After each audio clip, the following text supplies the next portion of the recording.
Is this thing on? Everyone, happy Valentine's Day today, and welcome to The Voice podcast, a podcast for students by students. I have here Michelle. Michelle, please tell us your role at SLC, and welcome to the podcast. Great, thank you for having me. So I am a career advisor here on the Kingston campus, and I'm part of a team of career advisors that also exist on the Brockville and Cornwall campus. And we are here to support students in the transition from school to career readiness. So this can mean support in assignments, interviews, part-time job searching, and then career finding as well, so career opportunities as you finish your school. Yeah, I've been wondering, how did you get started at SLC? Were you an SLC grad? I was not actually. I am new to the team here at SLC, and I was lucky to find this opportunity. I actually have worked as an employer, so I've worked on the other side of the table, interviewing and recruiting people at my own small business, and sort of this seemed like a transferable skill. So now I'm here at SLC working as a career advisor. Awesome. Could you explain services that the career, I believe that I know that career services have like a lot of services that is under career services. So could you explain to us the career services that are under career service? Yeah. So our services that are available to SLC students range from resume and cover letter review, job search assistance. We can also help you in volunteer and placement opportunities. Mock interviews. So if you're preparing for an interview, we can practice that using questions that are geared towards the type of job that you're looking for. LinkedIn profile building. So again, creating your profile online to make sure it is up to date and ready as you enter your field. Classroom presentations we offer for faculty to further develop and let you know about services that we offer. So we dive a little deeper into each of the topics that we touch on. And then assignment support as well. So again, if you have an assignment for your class, needing to develop your resume and cover letter, we can help you through that as well. Awesome. That's a whole lot of services that are available, opportunities that are available for SLC students to, to enhance their career goals and their life goals here at SLC.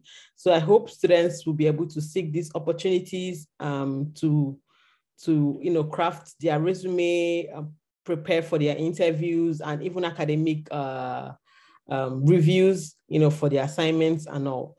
Yeah. Mm-hmm. Amazing. Yeah, no, we are, again, it's a great service offered to SLC students. They are 30-minute one-on-one appointments with a career advisor. You can book them easily online on our career services website. You can come in person. I'm here on campus most days now, or you can do it virtually if that's more convenient for you. And we can do multiple appointments, as many as you like, in order to get where you need to be to apply for a position, for example, to finish off your assignment, whatever it takes to get you where you need to go. We're here to support you in that way. Awesome. So where do they have to go to assess it? I know on campus, where can they find you on campus, and where can they find career services online? Yeah. So you can find us in the Welcome Center. So right when you come in the main doors, we are located right in the Welcome Center. So as you come in, we're on the left side, and there's a big career services sign above the desk where we sit. And then to access online, you would go to the main SLC website and click on services. And then you go down to the career, click on career, and that's where you'll find the book appointment section. So you can click on there and you can easily book your appointment for whatever topic you want to work on. Yeah, that's amazing. So just going to ask again. So when should students start thinking of crafting a great resume? Is it right when they enter school, or when they're about to graduate, or they should just start immediately they enter the college? Yeah, no, good question. So writing a resume, you want to take careful thought and consideration. So don't wait till the night before a job posting closes to begin building and updating your resume. You want to leave yourself enough time to tailor your resume to each job posting. So it's not the best idea to just submit a generic resume to each job that you're looking for. It's best to really customize it. So start early, be ready before the deadline to avoid any issues. So again, it's always the worst if there's like a technical issue right when you're on the deadline. So don't leave it until the last moment, especially for positions that you're eager to apply for. If you're not actively applying for employment, you can start brainstorming your resume content early, just thinking about your skills, interests, and availability and your goals. And you can kind of have this on the back burner, but continue to build on it, even if you're not looking for a job actively. Okay. So now that you've mentioned about where we can find you, and you've mentioned about when students should start. So when should students start searching for jobs in their career? Yeah, I think students would benefit from initiating their job search early, even if they're not actively seeking employment. So this can help students get a sense of what type of positions and roles are out there in their field and the preferred location where they want to be. So a proactive job search can help students identify additional training and learning opportunities that may help their application stand out above other candidates in the future. So, if they start researching and understanding where they want to go in the end, maybe they can start building their profile ahead of time. So starting to see those requirements of a job posting will really help guide you in potential volunteer opportunities they might look for, part-time positions where you would gain transferable skills, any projects or other things, teams or groups that they can join to help build their profile. Yeah, amazing. So, I kind of thinking about this question now.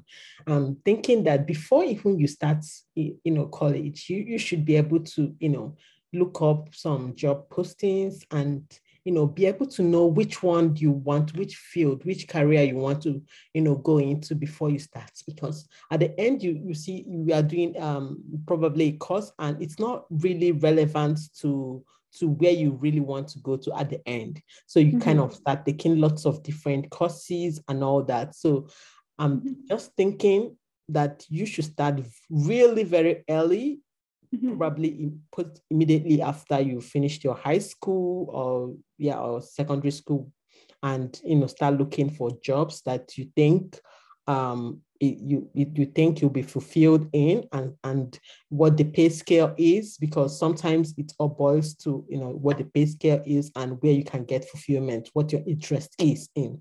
Yeah, it's a good idea to kind of self-assess and see, what am I good at? What are my skills? Where do I need to build my skills? What are the opportunities out there now? And maybe do I need to think about something different? Or is it going to meet my values? Do I want to work in this type of work environment or organization? And, where do I see myself when I'm finished school? And so it's a good time to just think about that and look at job postings to help guide you. Yeah, so now we've talked about where can someone, look for jobs, which sites should they go to? I actually had a lot of challenge finding, like, knowing where to go look for jobs, especially before I came to St. Lawrence. Yeah. First off, again, going back to the Career Services website, there's a job search strategy section. That's where you'll find a number of links to all different job boards, including the SLC job board, which is updated regularly. There's also student employment opportunities, also can be found on the SLC website. So if you want to work on campus, specific student jobs, you can also find them there on the Career Services website. You can start looking on LinkedIn. If you build your profile there and have it up to date, you can search for jobs on LinkedIn. And then there's also the hidden job market. So thinking about networking, joining groups, volunteering, speaking to friends and family. There's many, many job opportunities that are never posted on a career website, and you may be able to talk to people and find some hidden jobs that aren't posted. So that's a good thing to do, to put yourself out there. And then also job fairs. So a lot of job fairs are happening virtually. We have a YGK job fair coming up in March, which I believe is a virtual job fair. So if you follow Career Services on our social media, events like this are popping up there, so you can watch for that as well. Awesome. So talking about the hidden jobs, the importance of networking, I think most students should be able to leverage on networking, because for me personally, I've realized that the networking has been one of the best things that have worked out for me, because you are already talking to people that know the organization. You're already interacting with someone in the organization or someone who knows someone in the organization. So it's easy for them to vouch for you. It's easy for them to say, take this person, I know this person, right? So in that aspect, you already have somebody to help out, somebody to speak on your behalf, right? Yeah. So go out there and network and meet people, and probably you will land your next job. Yeah, no, that's great advice. So what's kind of, in preparing for interviews, how would one, in interviews are such, makes someone so anxious, so how can someone, prepare for interviews? Yeah, definitely I would read the job postings, over and over again, really understand what the employer is asking for, and then it will help you understand perhaps what kind of questions they're going to ask. Take a self-assessment, understand your strengths, skills, and abilities and values. We have some self-assessment links on the Career Services website as well, I believe. So you can kind of learn about yourself and understand, who you are and your skills, and think about the things you've done over time. Research the organization, so you fully understand the work environment and the values of the organization, and you can speak to that in an interview. So feeling really prepared when you go in. And then of course, the mock interviews with us here at Career Services, I would encourage you to do that as a practice, so that you're speaking out loud and saying the things, it's different when you're saying it in your head, you think you've got it, but when you're actually saying it out loud, it really solidifies it. So I would encourage a mock interview, and also we provide feedback as well, so ways that you can improve for next time. And then we also offer an online tool on the Career Services website, which you can access using your SLC email. An interview stream is an online video tool where you can conduct interviews and watch yourself back. And again, to get that feedback and that ability to do it out loud, to give your answers out loud, and also to see yourself in a virtual interview, which many people are probably doing these days, interviews that are virtual. So getting used to the software and just all the glitches and things that could happen in a real interview. So it's that practice. Oh, amazing. So I was just thinking about it. I mean, first, let me just go to the self-assessment. So I didn't know that there was a self-assessment website page on the website, right? So I hope students will be able to find it and use it to start even brainstorming on the skill set that they have. Sometimes we don't realize how much skills we have acquired, and there are transferable skills we can also use to apply to various jobs. And, we sell ourselves short because we don't really know that we have those skills that are needed, right? So I hope students will be able to go to the site and find the self-assessments. Yeah, and you can Google it too. Google free self-assessments and that are work-related. There's all kinds of them out there, and just, give it a try, and you might be surprised and get yourself thinking about yourself and your skills and your values. Amazing, the tools we have as SLC students. It's really amazing. That will help us to succeed both at the college and outside the college. So sometimes I get confused on what type of resume I should, use, whether the functional resume or the I don't know, chronological, or the chronological one. So it. How do I know the type of resume to use? Yeah, so the type of resume you'll select will really depend on the job you are looking for and the skills and experiences you have related to the opportunity. So you can find more about the types of resumes on the Career Services website and when and where to use the specific type. And then we can also provide you advice at Career Services. So it may vary depending on, like I said, the skills and the job that you're applying to and how you want to tailor that to fit. So again, the chronological resume, it really focuses on the jobs and the skills that you gained in those experiences. The functional resume is more focused on the skills and when you are maybe entering a new career that you have not been in before, or perhaps you have some employment gaps. So two different types of resumes, and it really depends on each person personally and the job opportunity. Amazing. Fantastic. So I'm just thinking, what are the components of a good resume? Yeah, a good resume and cover letter. So first, I'll always recommend a cover letter be included in your application. Even if the job posting doesn't ask for it, it is a good thing to include. But well-formed bullet points outlining your skills, tasks, and outcomes of those tasks in condensed sentences. So it's not enough just to say served customers, but you would rather want to expand on that and tell us the outcome of that job or skill that you worked and did in your position.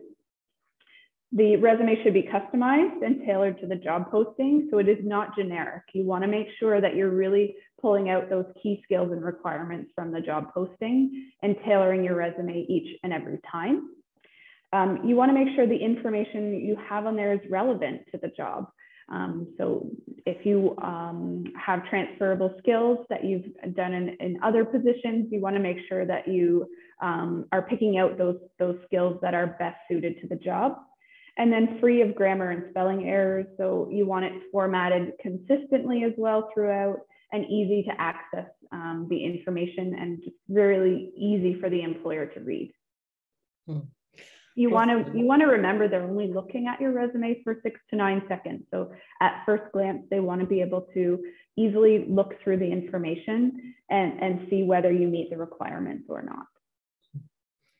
Awesome. So I know you've answered a bit of this question, but I just want to, if you can, throw more light to it about is there any cheat sheets students can use to understand the end skill that may be transferable?